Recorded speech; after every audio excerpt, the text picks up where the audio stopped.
Mətnə əsasən yanlış fikri müəyyən edib seçimimizi əsaslandırın. Azərbaycan miflərində müxtəlif dinlərin ideyalarıyla bağlı elementlər var. Bu doğru fikirdir. Mətndə nəzər salsaq bu hissədə görərik ki, müxtəlif dinlərə məxsus ideyalar miflərdə özünü göstərir.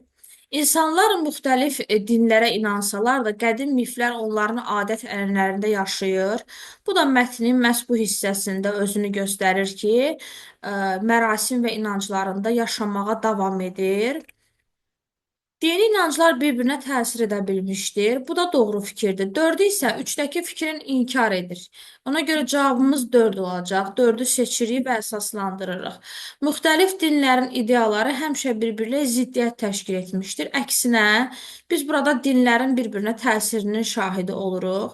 Misal üçün, göy tanrı inancının İslam dininə daxil olaraq davam etdiyini göstərmişdir.